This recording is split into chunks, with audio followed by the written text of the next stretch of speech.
Oi, pessoal. Espero que esteja tudo bem com todos. Vamos prosseguir os nossos estudos, então, de todas as segundas-feiras. Nosso estudo hoje é o 108. Nós estamos, estudando o volume 4 do livro Sabedoria do Evangelho Pastorino. É ele, que a gente tem como referência, de interpretação. E o tema é segunda multiplicação dos pães, narrado por Mateus 15, de 32 a 38, e Marcos 8, de 1 a 9. É um estudo também, como sempre, bastante interessante. Mateus registrou assim: Então, tendo Jesus chamado seus discípulos, disse: Tenho compaixão desse povo, porque já há 3 dias permanece comigo e não tem nada que comer. Não quero despedir os famintos para que não desfaleçam no caminho.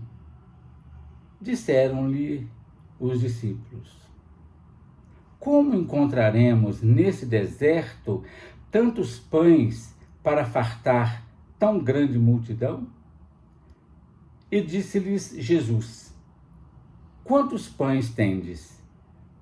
Responderam-lhe: 7 e alguns peixinhos. E tendo mandado ao povo que se reclinasse ao chão, tomou os 7 pães e os peixes, e dando graças, partiu-os, e os deu aos seus discípulos, e seus discípulos ao povo. E todos comeram e se fartaram. E apanharam os fragmentos que sobraram em 7 cestas cheias. Os que comeram eram 4.000 homens, além de mulheres e crianças. Marcos registrou assim: Naqueles dias, sendo muito grande a multidão e não tendo nada que comer, Jesus chamou seus discípulos e disse-lhes: Tenho compaixão desse povo, porque já há 3 dias permanece comigo e não tem nada que comer. E se eu os mandar para suas casas famintos, desfalecerão no caminho, pois alguns há que vieram de grande distância. E responderam-lhe seus discípulos: Como poderá alguém satisfazê-los de pão aqui no deserto? E perguntou-lhes: Quantos pães tendes? Responderam eles: 7. E ordenou ao povo que se reclinasse no chão, e tomando os 7 pães, dando graças, partiu-os e entregou aos seus discípulos para que os distribuíssem. E eles distribuíram à multidão. Tinham também alguns peixinhos, e abençoando-os, disse-lhe: Distribui também estes. Todos comeram e se saciaram, e apanharam dos fragmentos sobrados 7 cestas. Eram os que comeram 4.000 homens, e os despediu. Bastante interessante, né? Estudando a lição, então, alguns dos estudiosos dizem que esta lição, a segunda multiplicação dos pães, é apenas e tão somente uma repetição da primeira multiplicação dos pães. Porque a primeira, a gente vai ver mais detalhadamente, foi narrada por João. Só o João registrou a primeira multiplicação dos pães. Essa segunda foi Mateus e Marcos. Mas tanto Marcos quanto Mateus colocaram, na boca de Jesus a citação bem expressa, bem clara, de que as multiplicações dos pães são dois fatos distintos. Isto é, teve uma primeira multiplicação dos pães e uma segunda multiplicação dos pães. Se alguns detalhes são semelhantes, eles se repetem, né? Há outros que são totalmente diferentes. E a gente vai ver a simbologia também desse detalhe. Na primeira, os discípulos é que têm a iniciativa, dizendo a Jesus do avançado estado das horas. A hora já estava bastante avançada. E que o povo não tinha nada para se alimentar. Nessa agora, é Jesus que chama a atenção dos discípulos para o fato de que a multidão o acompanhava por 3 dias e sem terem nada que comer. Então já tem essa diferença. Na primeira, havia 5 pães e 2 peixinhos. Nesta, nós temos 7 pães e alguns peixinhos. Citação do próprio Evangelho. Na outra, eram 5.000 pessoas. Nessa, são 4.000. A primeira multiplicação realizou-se no território de Filipe. Tendo então participado daquele evento, a multidão de Cafarnaum e dos arredores. Esta segunda, ela ocorreu na Decápole, conforme a gente viu nos estudos anteriores, na região que Jesus estava, com o povo desta região, dessas 10 vilas reunidas, né? Na primeira foram recolhidos 12 cestos. Aqui são recolhidos 7 cestas, só que de maior capacidade. Segundo diz o grande pesquisador, né, João Crisóstomo, foi uma dessas cestas, que era bem maior do que o cesto, né, da primeira multiplicação, foi de que Paulo se serviu para descer dos muros de Damasco. Isso está narrado em Atos. Paulo, quando ele estava sendo perseguido, ele desceu numa dessas cestas e acabou escapando, né? Na primeira, o povo recosta-se na relva, chamando a nossa atenção para que o período era um período de primavera. Na segunda, o povo se acomoda por terra. Simboliza para nós aqui que eles estavam, ou que aquela situação ocorreu num verão, quando o solo, né, estava bastante ressequido, era terra pura. A pergunta dos discípulos: como poderia alguém satisfazê-los de pão aqui no deserto? Também é muito interessante. Revela para nós a impossibilidade material de encontrar alimento. Tanto pode ser onde, como, quanto, como, isso é modo ou lugar. Quer dizer, qualquer desses 2 estágios exprime falta total de meios para conseguir aquele objetivo. Onde achar, quanto vai custar, né? Onde nós vamos procurar isso, né? Essa lição nos mostra também algo extremamente interessante que dá para a gente entender a lição. Os discípulos, olha, mesmo já vivendo com Jesus, já presenciando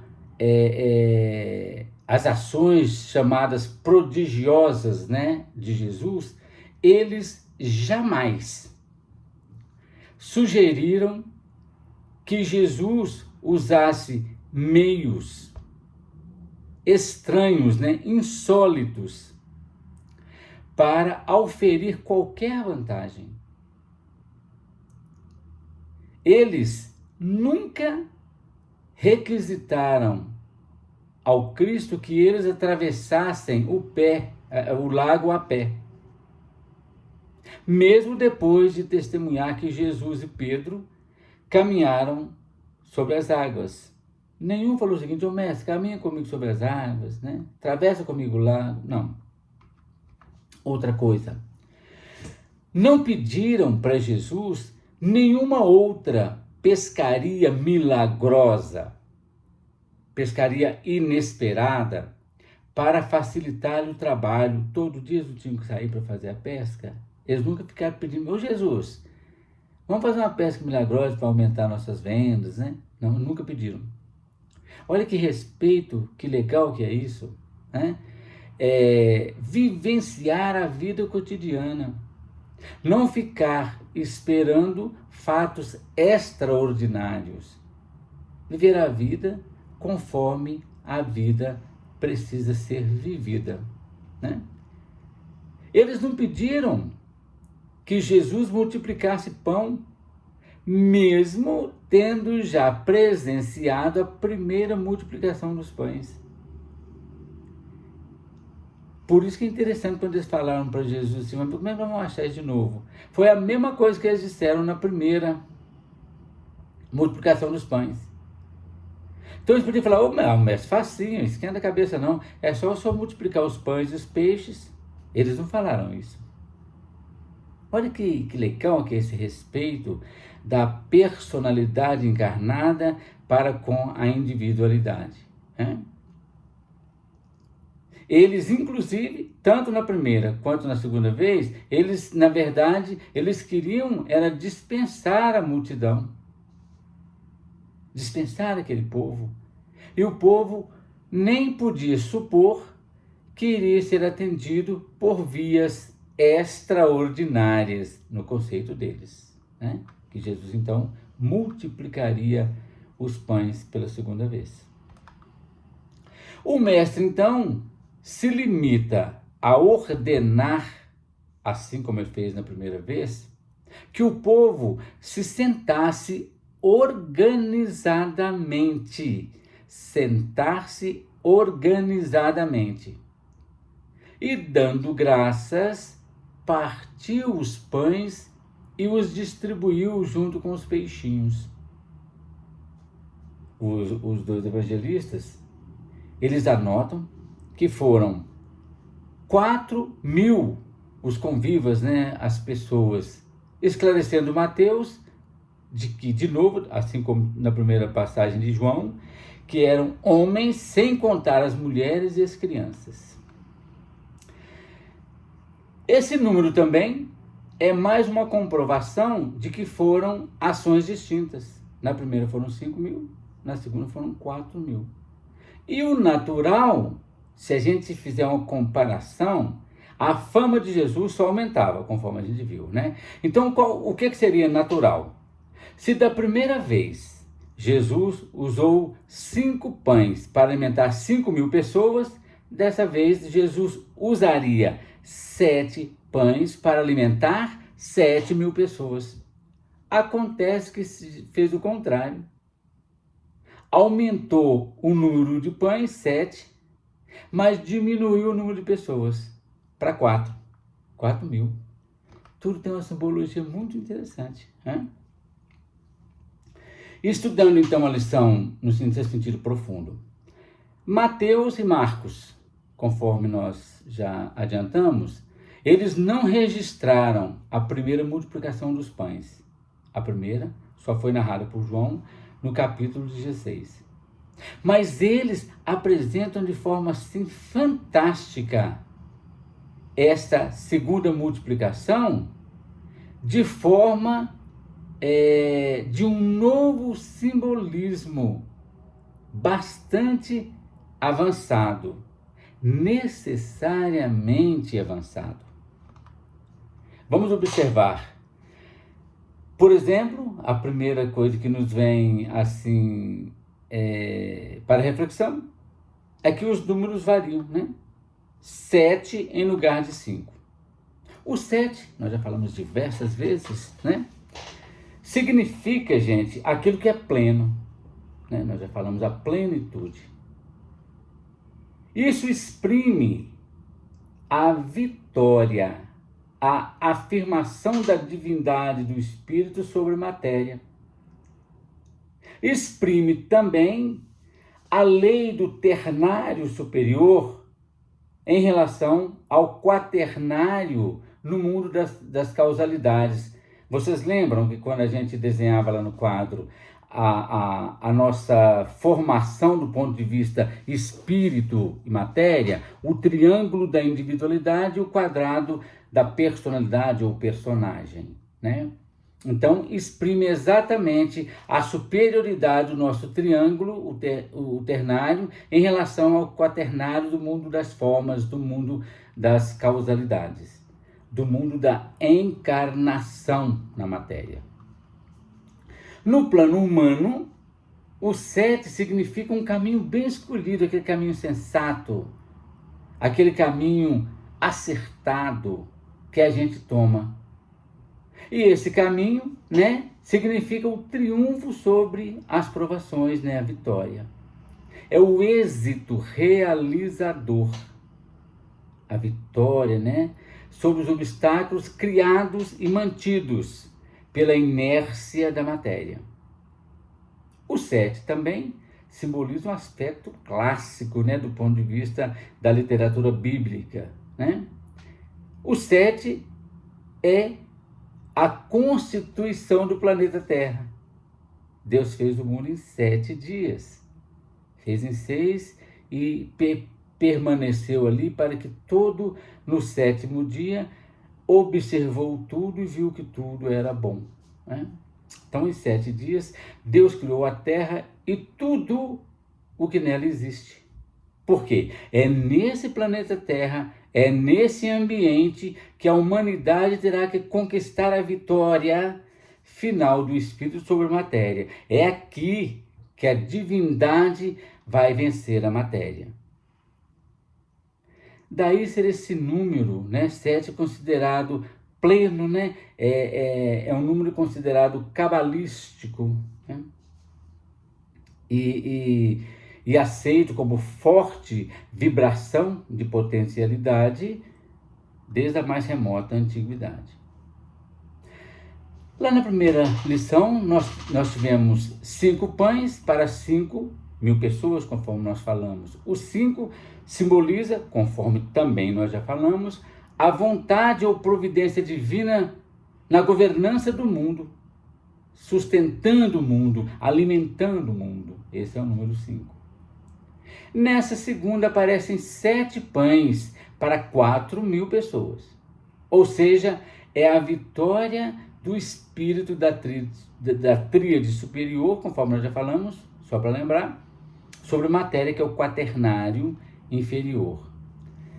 Na primeira, os discípulos, seria esse espírito, vamos chamar com letra minúscula ainda, é que pedem ao mestre a alimentação.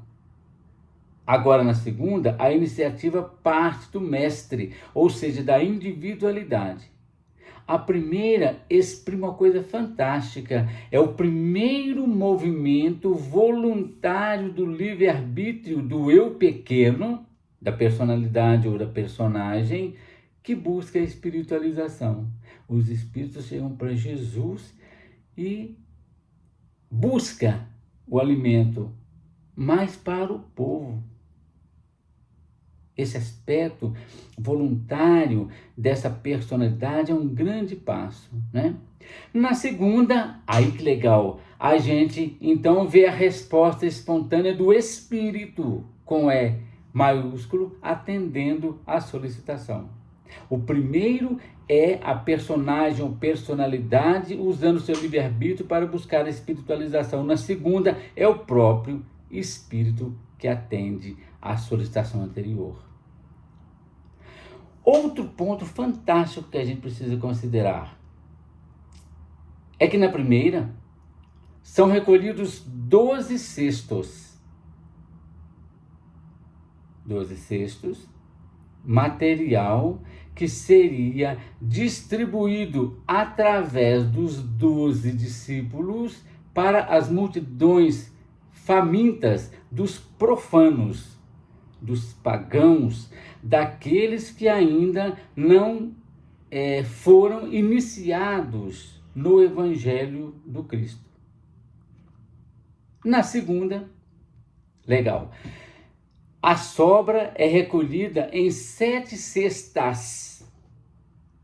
Não é mais para a distribuição do material aos profanos, já é o lucro obtido com a vitória do Espírito com letra maiúscula sobre a matéria.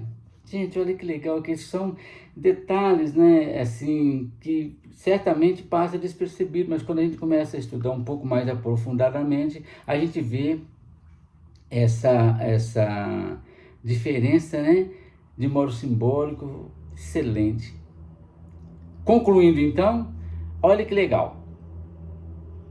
O detalhe da modificação da primeira multiplicação para a segunda é que na primeira foram recolhidos cestos, palavra masculina. Palavra masculina simbolizando um recipiente menor, de menor valia.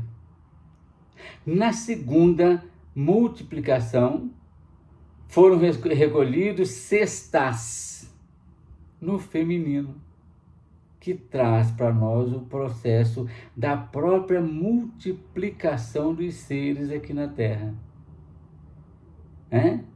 Simbolizando um processo de mais-valia.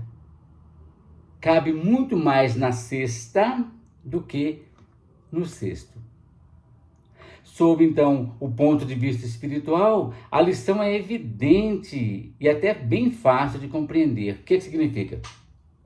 Aqueles que aspiram ao supremo encontro com Cristo íntimo têm que passar primeiro pela via purgativa, isto é, a fome, a necessidade de jejum de 3 dias que seguiram Jesus.